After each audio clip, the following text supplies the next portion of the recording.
You ignored 3 cases. The room froze. Not a statistic, not politics, a direct accusation from a mother. And for the first time, Pam Bondi didn't interrupt. She didn't deflect. She just paused.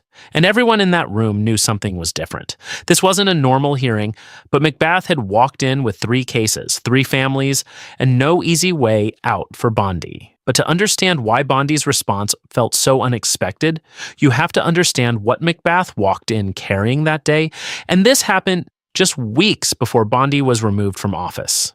Before the headlines, before everything started to fall apart, Lucy McBath wasn't just asking questions that day, she had lived through the system she was now challenging, and that gave her something no one else in that room had: leverage. Years earlier, attorneys from Bondi's own office had helped uphold accountability in her family's case. They had protected Jordan's name when powerful voices tried to reframe the story. McBath had seen what this office looked like when it actually worked. And now, she was about to expose where it had failed. That history mattered.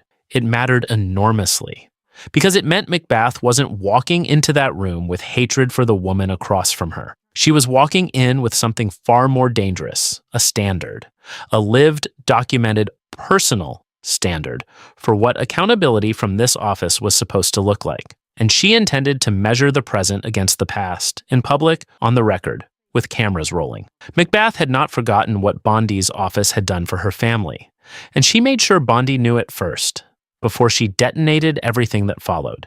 She opened by acknowledging it directly, her voice steady, but carrying the unmistakable weight of someone who chooses every word carefully. She reminded Bondi that her office had fought to keep a dangerous individual off the streets, that they had worked to remove him from a community he had terrorized, that the respect shown to her family during that ordeal had been critical, not just legally, but humanly, in helping her maintain faith in the rule of law. Just yes or no, would you agree that government officials should be respectful and supportive of victims' families as they mourn? The trap was elegant in its simplicity. There was no safe way to say no, but there was every political reason to avoid saying yes, because McBath had not asked that question to receive a compliment. She had asked it to build a foundation. And Bondi, visibly caught off guard by the warmth in the setup, answered honestly. Yes, she said, I agree with that with all victims. She even thanked McBath for her vote on a separate piece of legislation. The exchange felt, for just a moment, almost cordial, but that moment didn't last. She had 3 cases, but the first one was the one that changed everything, and she was just getting started. She turned to a professional, an individual who had been working in healthcare, serving veterans when he encountered federal agents, and filmed the interaction on his phone. What followed that encounter led to a tragic outcome. And rather than acknowledging the gravity of what had occurred, administration officials had moved swiftly, not to investigate, not to comfort, but to characterize, to label, to reframe, to strip away his humanity before the public could form its own opinion. McBath's voice didn't rise, it sharpened, and that's when the tone changed completely. They lied, she said. The word landed in the room like a dropped gavel. I know how it feels to hear lies told to justify the taking of someone's son. They were used by the person responsible as a defense, and those lies still affect me today. Bondi's jaw tightened. She knew where this was going, but she couldn't stop it now. She didn't speak. She just looked down. And for a moment, no one moved. Then came Renee Good, a second individual, a second family left without answers. An administration that had moved again, not toward accountability, but toward deflection. And this time, according to McBath, had gone even further. The special agent assigned to the case had resigned, not of their own accord, not for personal reasons, but following what McBath described as direct pressure from Bondi's own officials to reclassify the case, to make it disappear into a different category, to make the question go away. McBath quoted the mother of one of these individuals directly, her voice dipping slightly, the way it does when you're repeating someone else's grief as your own. The sickening lies told about our son by the administration are reprehensible and disgusting. She paused. I assure you, I know how that feels. And then, in a moment that no communications team could have scripted, no media trainer could have anticipated, and no political strategist would ever have put on a preparation checklist, Pam Bondi's eyes filled. Not dramatically, not performatively, not the polished, practiced show of emotion that Washington operatives deploy when the cameras are on and the vote count is uncertain.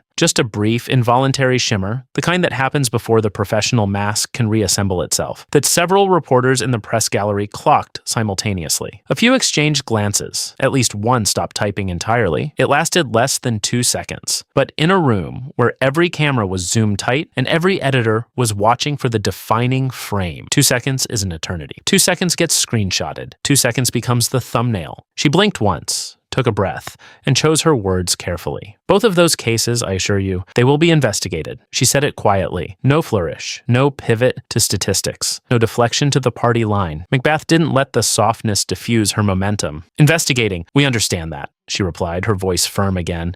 But will you do everything in your power, as you have done for my case, as you are sworn to do, to make sure those families receive the same respect? Bondi said she would look at everything, that she was committed to shedding light on what happened, that both cases were active, but that wasn't what those families were waiting for.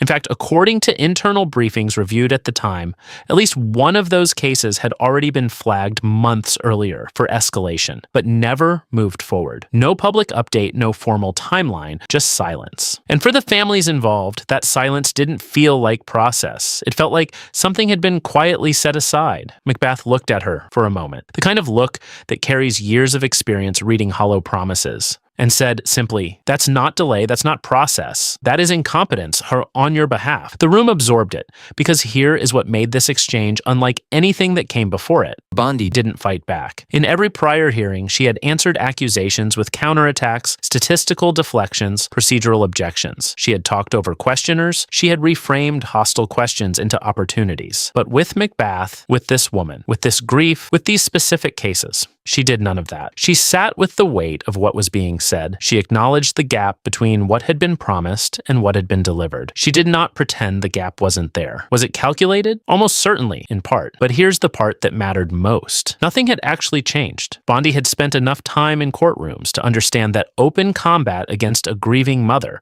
would have been political suicide. She knew that every clip of her raising her voice against McBath would be replayed endlessly. But there was something else in that room that day that even her strategic instincts couldn't fully explain. Because when McBath described the families in Minnesota, when she said those families deserve a full investigation, Bondi's response was not the response of someone running out the clock. It was the response of someone who was, at least in that moment, genuinely unsettled. The investigations that McBath demanded had been slow-walked. The resources had been quietly redirected.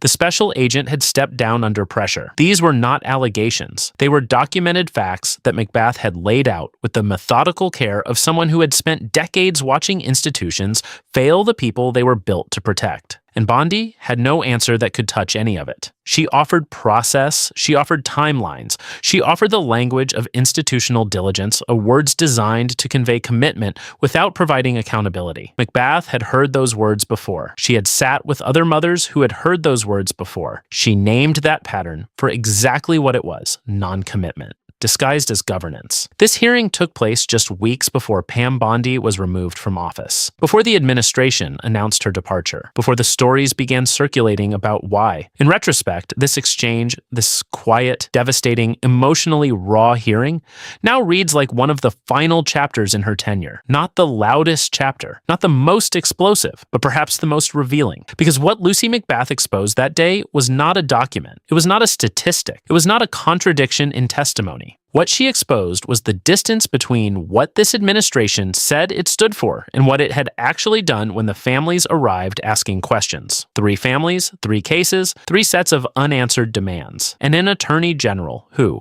for perhaps the first time in her public career, didn't have a counterattack ready. The room had expected a fight. It had expected Bondi to deflect, redirect, and emerge on offense. Instead, it witnessed something far more complicated. Powerful official confronted by a moral authority she had no procedural tool to dismiss. And for 3 cases, 3 families that still didn't have answers, Bondi's softness, however genuine, was not enough. McBath had learned long ago that justice does not live in tears. It lives in the cases that get opened, the agents who stay on the job, the investigators who are allowed to follow the evidence wherever it leads without being redirected, reclassified, or quietly pressured to look the other way. It lives in the phone call that finally comes, years after the waiting began, telling a family that someone in power took their loss seriously enough to act. Those families were still waiting. The cases were open in name only. The resources had been redirected. The agent had resigned. And Bondi, the woman who had once set the standard McBath was now invoking against her, had offered timelines and process without providing the one thing those families actually needed: movement, a result. And for those families, that still wasn't enough. That was the gap McBath had come to expose, not with leaked documents, not with contradictory testimony, but with a mirror held steady, at close range, by a woman who had every reason to know exactly what she was looking at. Now here's the question nobody in that room could answer,